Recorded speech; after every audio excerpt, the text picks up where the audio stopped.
Santosh Singh. Ballia police द्वारा पिछले 72 घंटों से मुझे मेरे ही घर में नज़रबंद कर लिया गया है। अर्थात मैं अपने ही घर में कैदी हूँ और मेरा ही घर मेरे लिए जेल खाना है। महत्वपूर्ण यह नहीं है कि मुझे मेरे ही घर में कैद कर लिया गया है, क्योंकि किसान आंदोलन से जुड़े हुए हजारों लोगों को उत्तर प्रदेश में इस समय अवैध तरीके से गिरफ्तार किया गया है। यह अलग बात है कि मैं भी उनमें से एक हूँ जो इसका शिकार हो गया है। इससे पहले कि मैं संवैधानिक और अन्य चीज़ों पर बात करूं, मैं बलिया पुलिस को एक बात के लिए निश्चित तौर पर धन्यवाद दूंगा कि इन 72 घंटों में बलिया पुलिस द्वारा सिर्फ अपनी ड्यूटी का निर्वहन किया गया है। मेरे साथ किसी भी प्रकार का दुर्व्यवहार नहीं किया गया है। मैं इसके लिए बलिया पुलिस को बार बार बधाई देता हूं। लेकिन जो मैं सवाल खड़ा करना चाहता हूं, मैंने कहा कि यह गिरफ्तारी महत्वपूर्ण नहीं है, उससे यह हट के है। किसी भी बड़े कैदी को, चाहे वो जितना बड़ा अपराधी हो, अदालत के भीतर 24 घंटे के अंदर पेश करने का खुद निर्णय माननीय कोर्ट ने दिया है। लेकिन अब तक बलिया पुलिस द्वारा मुझे किसी भी प्रकार से कोई चीज़ लिखित नहीं दी गई है। ना ही मुझे यह बताया गया है लिखित तौर पर कि मुझे गिरफ्तार क्यों किया गया है, ना ही मुझे अदालत में पेश किया गया है। फिर सवाल ये खड़ा होता है कि यह गिरफ्तारी वैध कैसे है, यह नज़रबंदी वैध कैसे है, क्योंकि हमको अदालत जाने के मेरे अधिकार से, हमको कानूनी सलाह लिए जाने के अधिकार से वंचित कर दिया गया। जब मुझे कुछ लिखित दिया ही नहीं गया तो मैं अदालत किस आधार पर जा सकता हूँ? तो क्या मैं यह न कहूँ कि सीधे सीधे बंदूक की नोक पर मुझे मेरे ही घर में कैद कर दिया गया है और यह मेरे नागरिक अधिकारों का दमन है? फिर मैं यह सवाल क्यों न खड़ा करूं कि जिनके इशारों पर यह काम किया जा रहा है वह लोग तालिबान के पोषित हैं, तालिबान के कार्बन कापी हैं। यह क्या सवाल मैं खड़ा न करूं? और दूसरी चीज जिन बातों को मैं कहना चाहता हूं, इसमें अदालत के निर्देशों का यदि राज्य सत्ता द्वारा खुलेआम उल्लंघन किया जा रहा हो, कि आरोपी को यह भी लिखित तौर पर न बताया जा रहा हो कि उसके ऊपर क्या आरोप है, तो क्या यह राज्य सत्ता अदालत को अनदेखा नहीं कर रहा है? यह तो अदालत के पूरे प्रक्रिया पे और अदालत के होने पर ही सवालिया निशान खड़ा हो जा रहा है। ऐसे में जो सरकार अदालत को गौड़ करके चलने का काम कर रही हो, उस सरकार को क्या तालिबानी सरकार न कहा जाए और उसके मुखिया को क्या आतंकी न कहा जाए? क्यों न कहा जाए? मुझे इसका भी स्पष्टीकरण जिला प्रशासन से चाहिए।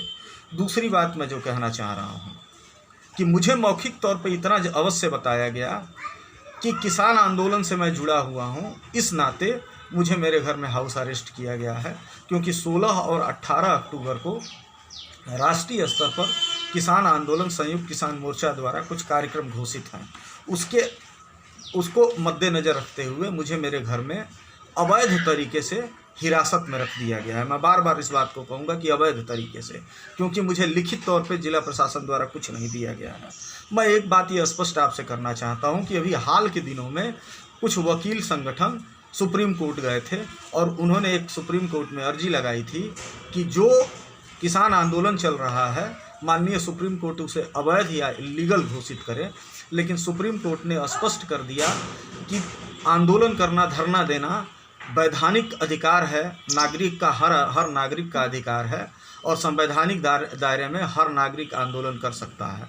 अब ऐसे में सवाल है कि जिस आंदोलन को स्वयं सुप्रीम कोर्ट संरक्षित कर रहा हो, उस आंदोलन का हिस्सेदारी होकर उसमें भागीदारी करके मैं अपराधी कैसे हो गया, यह राज्य सरकार को बताना चाहिए कि किस अपराध में मुझे गिरफ्तार किया गया है या मेरे घर में नज़रबंद किया गया है।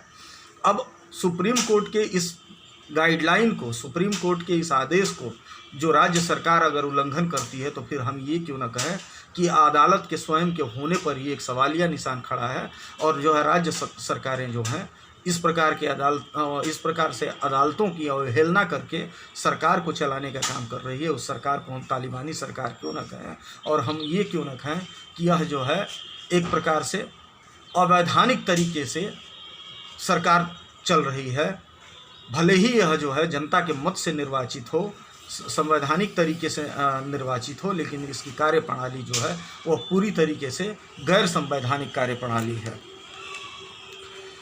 मैं एक बात और इसमें जो आप सबके समक्ष रखना चाहता हूँ कि आप सब जानते हैं कि जो किसान आंदोलन चल रहा है वह राष्ट्रीय स्तर पर चल रहा है और उसकी अपनी कुछ प्रमुख मांगें हैं।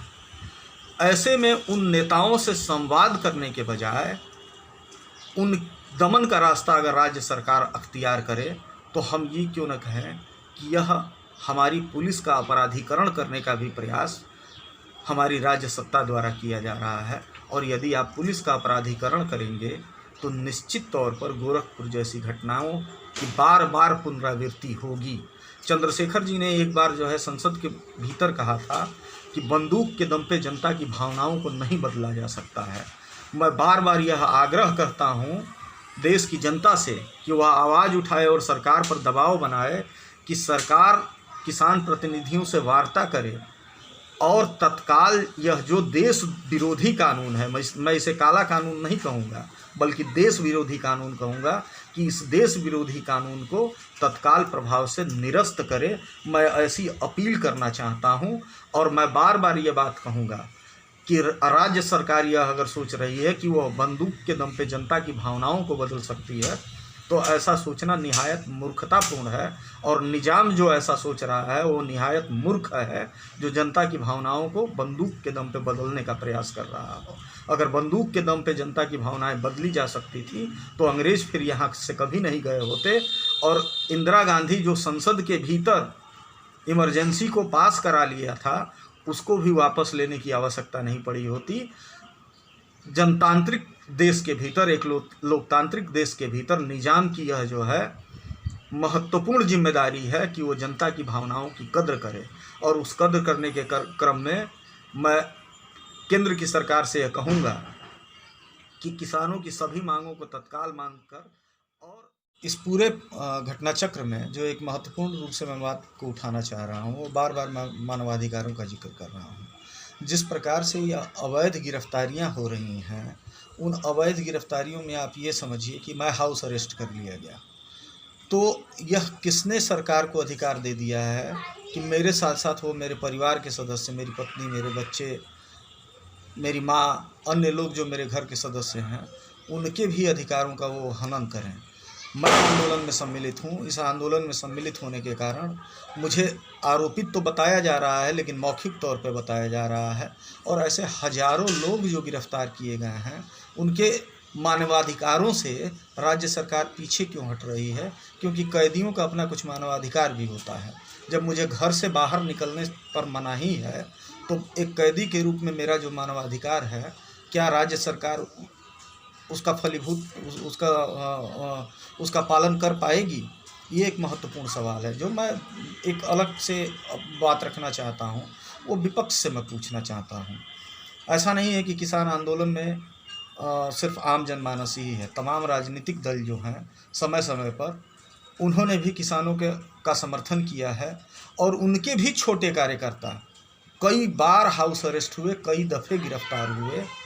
बड़े नेता उस पर बयानबाजी तो ज़रूर करते हैं, चाहे वो कांग्रेस हो चाहे वो सपा हो, सभी लोगों ने बयानबाजी किया है।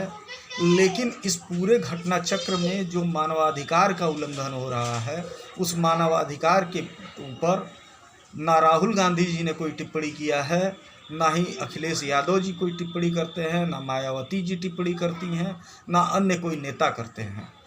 एक बात जनता को अवश्य और महत्वपूर्ण रूप से समझ लेनी चाहिए कि हॉस्पिटल में फल बंटवा देना, आपके शादी ब्याह में घोड़े हाथी के साथ पैसारी कर लेना और आपके घर किसी तरह में सम्मिलित हो जाना, यह एक सामाजिक अलग मुद्दा है। लेकिन इस प्रकार की सहभागिताओं से ही सिर्फ आपका जो है अधिकारों की रक्षा नहीं हो सकती है। संवैधानिक अधिकार अलग चीज़ हैं। उन संवैधानिक अधिकारों की रक्षा के लिए विपक्ष के जो नेता बैठे हुए हैं वो कितनी बार सड़क पे उतर रहे हैं, कितनी बार आवाज़ उठा रहे हैं, यह मुझे कहीं नहीं दिखाई दे रहा है। तो मैं यह नहीं समझ पा रहा हूँ कि क्या इस तकनीकी ज्ञान जो है उसकी जानकारी सदन या सदन के बाहर बैठे हुए विपक्ष के नेताओं को है ही नहीं, या फिर वह आंदोलन में उतनी ही भागीदारी करना चाहते हैं जितनी भाजपा चाहती है। जनता को अवश्य इस पर चिंतन करना चाहिए। क्योंकि यह चिंता का विषय इसलिए है कि अगर यदि आप इस पर चिंतन न करें तो फिर आपके समक्ष यह सवाल खड़ा हो जाएगा कि जो संवैधानिक अधिकार हैं, उन संवैधानिक अधिकारों की आपके संवैधानिक अधिकारों की रक्षा कौन करेगा और किस प्रकार से करेगा, जब खुद आप ही के निर्वाचित प्रतिनिधि अगर उस पर चुप्पी साध ले तो एक ही रास्ता बचता है कि आप स्वयं अपने संवैधानिक अधिकारों की रक्षा के लिए सड़कों पर उतरें। इन्हीं अपीलों के साथ और जो मेरे कुछ सवाल हैं जिला प्रशासन से, मैं आशा करता हूं कि निश्चित तौर पर वो लोग इसका जवाब देंगे। मैं आप सबका आभार व्यक्त करता हूं। इन परिस्थितियों में मेरे साथ जो लोग भी जिस रूप में खड़े रहे, मैं सबको धन्यवाद देता हूं। जिला पुलिस को मैं एक बार पुनः धन्यवाद देता हूं कि उन्होंने मेरे साथ कोई दुर्व्यवहार नहीं किया। नमस्कार, धन्यवाद।